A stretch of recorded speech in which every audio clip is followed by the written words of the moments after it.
அனைவருக்கும் தினம் ஒரு தகவல் சார்பாக இனிய வணக்கங்கள். இன்றைக்கி நம்ம பார்க்க போகிற பதிவு நாளை வந்திருக்கக்கூடிய சக்தி வாய்ந்த பங்குனி மாத அமாவாசை. தமிழ் வருடத்தின் கடைசி அமாவாசை தான் இந்த பங்குனி அமாவாசை. நமக்கு அடுத்து வரக்கூடிய அந்த தமிழ் புத்தாண்டு முதலிருந்து நம்ம வாழ்க்கை ரொம்ப நல்லபடியாக இருக்கணும், சந்தோஷமாக குடும்பத்தில் நல்லபடியான எல்லா காரியங்கள் நடக்கணும். ஏன்னா சில குடும்பத்தில் எவ்வளவோ நம்ம வழிபாடுகள் செஞ்சுட்டும் முன்னேற்றங்கள் இல்லை, காரியத்தடைகள் நமக்கு வந்துக்கிட்டே இருக்குது. அப்படிங்கிறவங்களாம் நம்ம மறக்காமல் வழிபட வேண்டிய ஒரு நாள்னா அமாவாசை தான். அப்படி இந்த பங்குனி அமாவாசையில் நம்ம செய்யக்கூடிய எளிமையான வழிபாட்டு முறைகளும் நாளைக்கு காலையில் சொல்லக்கூடிய ஒரு சக்தி வாய்ந்த மந்திரம் தாங்க இந்த பதிவில் தெரிஞ்சுக்க போகிறோம். பதிவுக்குள்ளே போகிறதுக்கு முன்னாடி நம்முடைய சேனலை நீங்கள் இப்போ வரைக்கும் சப்ஸ்கிரைப் பண்ணாமல் பார்த்துட்ருக்கீங்கன்னா கண்டிப்பாக சப்ஸ்கிரைப் பண்ணிக்கோங்க. அப்போ தான் எங்களுடைய எல்லா நல்ல நல்ல பதிவுகளுமே உடனுக்குடனே வரும். பக்கத்தில் இருக்கக்கூடிய பெல் பட்டனை மறக்காமல் கிளிக் பண்ணிக்கோங்க. இப்போ பதிவை பார்க்கலாம். ஒவ்வொரு மாத அமாவாசைக்கும் ஒவ்வொரு விதமான விசேஷங்கள் இருக்குங்க, பலன்கள் இருக்குது. அந்த வகையில் பங்குனி மாத அமாவாசைக்கு எப்படிப்பட்ட முன்னோர்களுடைய சாபங்களும் நமக்கு தீர்க்கக்கூடிய அமாவாசை. அதோடு கூட குலதெய்வத்துடைய ஏதாவது தோஷங்கள் இருக்குது, குலதெய்வத்தை நம்ம வழிபட மறந்துட்டோம் அப்படிங்கிறவங்களுக்கும் இந்த குலதெய்வத்துடைய அனுகிரகம் கிடைப்பதற்கான ஒரு பொன்னான ஒரு நாள் தான் இந்த பங்குனி அமாவாசை. இந்த அமாவாசையில் நம்ம செய்யக்கூடிய எளிமையான விஷயங்கள் என்னன்னா, நம்முடைய வாழ்க்கையில் நமக்கு இது வரைக்கும் நாங்கள் எதுவுமே செய்யலை, நாங்கள் எங்கள் குடும்பத்தில் அம்மா அப்பாலாம் இது மாதிரிலாம் பழக்கங்கள் எதுவுமே இல்லை, ஆனால் எங்களுக்கு அம்மா அப்பாலாம் உயிரோடு இருக்காங்க, ஆனால் நாங்கள் இதெல்லாம் எப்படி இந்த வழிபாடுகள் பண்ணுறதுனா, முன்னோர்கள் அப்படின்னாலே நம்முடைய அம்மா அப்பா மட்டும் கிடையாதுங்க, நமக்கு அதற்கு முன்னாடி உள்ள ஜென்ரேஷன் 7 தலைமுறையில் இருக்கக்கூடிய நம்முடைய அனைத்து அந்த உறவுகளுமே எல்லாருமே நமக்கு நம்முடைய முன்னோர்கள் தான். இப்போ கல்யாணம் ஆனவங்களாக இருந்தால் நீங்கள் மனசார நம்ம வேண்டிக்கணும், நம்முடைய கணவர் வழி, நம்முடைய பெற்ற தாய் தந்தை வழி, இந்த 2 பக்கமும் இருக்கக்கூடிய யாரெல்லாம் நம்ம இறந்து போயிருக்காங்களோ அவங்க எல்லாரையுமே மனசார நினச்சி நான் அந்த அமாவாசை நாட்களில் நம்ம செய்யக்கூடிய எளிமையான வழிபாட்டு முறைகள் தான். உங்கள் வீட்டில் எப்பயும் படையலிட்டு வழிபடுகின்ற பழக்கங்கள் இருக்குன்னா நீங்கள் அது மாதிரி நீங்கள் அமாவாசை நாள் பண்ணலாம். அப்படி முடியாதவங்க எப்பயுமே சொல்கிறது தான், நம்ம காலையில் குளிச்சுட்டு சமைச்சிருப்போம், ஒரே ஒரு கைப்பிடி சாதம் மட்டும், அதுவும் கொஞ்சம் எள் மட்டும் கலந்து, அப்படி எள் கூட எங்ககிட்ட இல்லைமான ஒரு கைப்பிடி சாதம் மட்டுமாச்சும் அன்றைய நாள் காகத்திற்கு நம்ம உணவாக வைக்கிறதுங்கிறது முன்னோர்களுக்கு நேரடியாக நம்ம செய்கின்ற இந்த பலன் போய் சேரும். ஏன்னா எப்பயுமே இந்த அமாவாசை நாட்களில் பித்ருக்களுக்கு ரொம்ப பசியும் தாகமாக இருப்பாங்களாம். அந்த பசியும் தாகத்தை போக்குறதுக்காக அவங்களுடைய உறவுகளுடைய வீட்டுக்கு வருவாங்க அப்படிங்கிற ஒரு ஐதீகம் இருக்குது. அதாவது நேரடியாக வர முடியாட்டி கூட ஏதாவது ஒரு ரூபத்தில் அந்த ஒரு ஆத்மாக்கள் நம்ம தேடி வருங்கிற ஐதீகம் இருக்குது. அப்படி இருக்கிறப்ப நமக்கு முன் யாருக்காச்சும் கஷ்டப்படுறவங்களுக்கு இல்லை வேறு ஏதாவது உயிரினங்களுக்கு அப்படி ஏதாச்சும் ஒரு தான தர்மங்கள் பண்ணுறப்ப, தீப வழிபாடுகள் பண்ணுறப்ப அது நம்முடைய முன்னோர்களை நேரடியாக போய் சேரும், அவங்களுடைய ஆத்மாக்கள் சாந்தி அடைஞ்சு நமக்கான ஆசீர்வாதங்களை கொடுத்துட்டு போவாங்கன்னு ஒரு ஐதீகம் இருக்குது. நம்ம வீட்டில் சுப காரியங்கள், நம்ம ஏதாச்சும் ஒரு காரிய தடைகள், ஒரு கஷ்டம் வந்துட்டால் நம்ம உடனே ஏதாவது பரிகாரத்துக்கு போகிறோம். அப்படி நம்ம ஜாதகத்தை கொண்டு போகிறப்ப அந்த ஜாதகம் பார்க்குறவங்க சொல்லுவாங்க, இந்த ஜாதகத்தில் பித்ருதோஷம் இருக்குன்னு. இந்த பித்ருதோஷம் ஒரு குடும்பத்தில் இருந்துட்டாலே நமக்கு அந்த சுபகாரிய தடைகள் வந்துக்கிட்டே இருக்குங்க.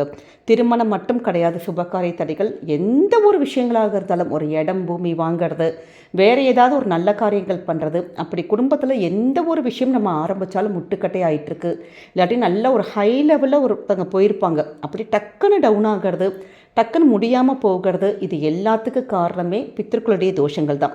அதுக்காக ரொம்ப அப்படி நம்ம பயப்பட தேவையே இல்லை. முறையாக எளிமையான சின்ன சின்ன விஷயத்த நம்ம தொடர்ந்து வரக்கூடிய அமாவாசை நாட்களில், உங்கள் பித்ருக்களுக்கான திதி நாட்களில் அப்படி நீங்கள் செஞ்சுட்டு வந்தாலே போதும்.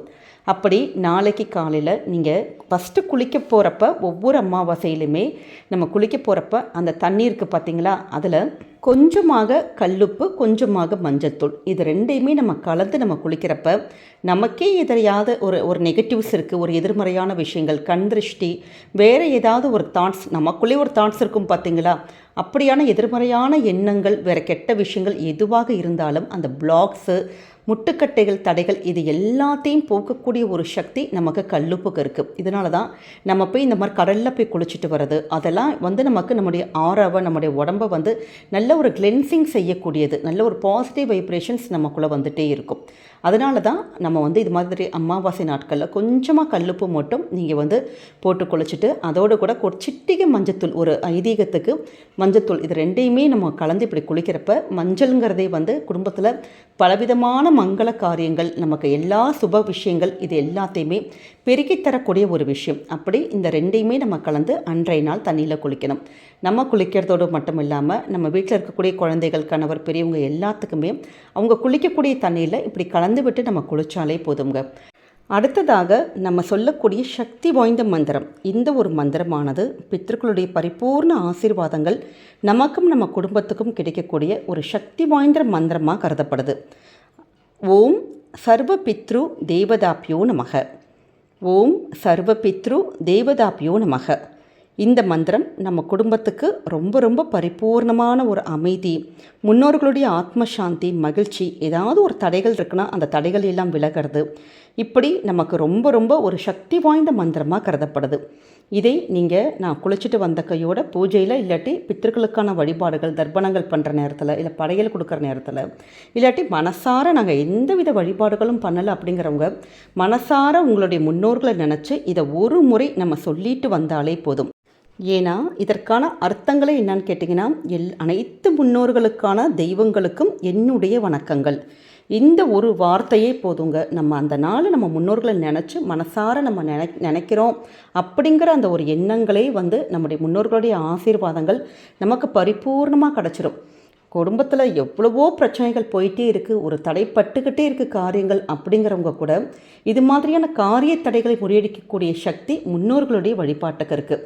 நமக்கு எவ்வளவு தெய்வ வழிபாடுகள் செஞ்சாலுமே, குலதெய்வத்தையே நம்ம கும்பிட்டாலுமே முதல்ல வணங்க வேண்டியது நம்முடைய பித்ருக்களை தான். அவங்கள மனசார இது மாதிரியான அமாவாசை நாட்களில், திதி நாட்களில் நீங்கள் நினச்சி எளிமையான உங்களால் முடிந்த ஒரு தான தர்மங்கள் பண்ணுறது, ஒரு காக்கைக்கோ பசுக்கோ ஏதாவது உங்களுக்கு முடிந்த ஒரு பொருட்கள் கொடுக்கறது, அப்படி எதுவுமே முடியாட்டி கூட தெரு நாய்கள் இருக்கும் பார்த்திங்களா, தெரு நாய்களுக்கு கொடுக்கறது, இல்லாட்டி கஷ்டப்படுறவங்களுக்கு ஏதாவது ஒரு பொருள் உதவி பண்ணுறது, அப்படி நம்ம குடும்ப பட்ஜெட்டுக்கு ஏற்ற மாதிரி உங்களுக்கு என்ன முடியுமோ அதை நாளைக்கு நீங்கள் மறக்காமல் செஞ்சு இது மாதிரியான ஒருவரி மந்திரத்தை சொல்லி நீங்கள் முன்னோர்களை நினச்சி பாருங்கள். கண்டிப்பாக குடும்பம் ஒரு அடுத்த கட்ட லெவலுக்கு நல்லபடியாக முன்னேறும். நல்ல ஒரு சுபிக்ஷம், ஒரு மகிழ்ச்சி, சந்தோஷம், இது எல்லாமே அவங்களுடைய அருளாலே கிடைக்கும். நமக்கு நாளைக்கு வந்திருக்கக்கூடிய அமாவாசை திதியானது மார்ச் மாதம் 18ஆம் தேதி காலை 8:28 மணிக்கு துவங்கி மார்ச் மாதம் 19ஆம் தேதி காலையில் 7:29 மணிக்கு முடியுது. இந்த திதி நேரத்தில் இந்த மந்திரத்தை சொல்கிறது நமக்கு ரொம்ப ரொம்ப விசேஷமான பலன்கள் கொடுக்கும். அதனால் நாளைய தினம் மறக்காமல் முன்னோர்களை நீங்கள் நினச்சி வழிபடுங்க. கண்டிப்பாக குடும்பத்துக்கு பலவிதமான நன்மைகள் நிச்சயமாக நடக்கும். இந்த ஒரு பதிவு உங்கள் எல்லாருக்குமே பிடிச்சிருக்கும்னு நினைக்கிறோம். நம்முடைய கமெண்ட் செக்ஷனில் உங்களுடைய குல தெய்வத்துடைய பெயரை பதிவிடுங்க. குலதெய்வத்துடைய அனுகிரகம் உங்களுக்கும் உங்கள் குடும்பத்துக்கும் என்றைக்குமே பரிபூர்ணமாக இருக்கும். இந்த பதிவு நீங்கள் பார்க்குறதோடு மட்டும் இல்லாமல் உங்களுக்கு தெரிஞ்ச ஃப்ரெண்ட்ஸ் அண்ட் ஃபேமிலி மெம்பர்ஸ்க்கும் ஷேர் பண்ணுங்கள். அவங்களும் இதை பார்த்து பயன்பெறட்டும். நம்முடைய சேனலை நீங்கள் இப்போ வரைக்கும் சப்ஸ்கிரைப் பண்ணாமல் பார்த்துட்ருக்கீங்கன்னா கண்டிப்பாக சப்ஸ்கிரைப் பண்ணி உங்களுடைய ஆதரவுகள், சப்போர்ட்டுகள் என்றைக்குமே நமக்கு கொடுக்கணும். மீண்டும் வேறொரு நல்ல பதிவில் சந்திக்கிறோம். நன்றி, வணக்கம்.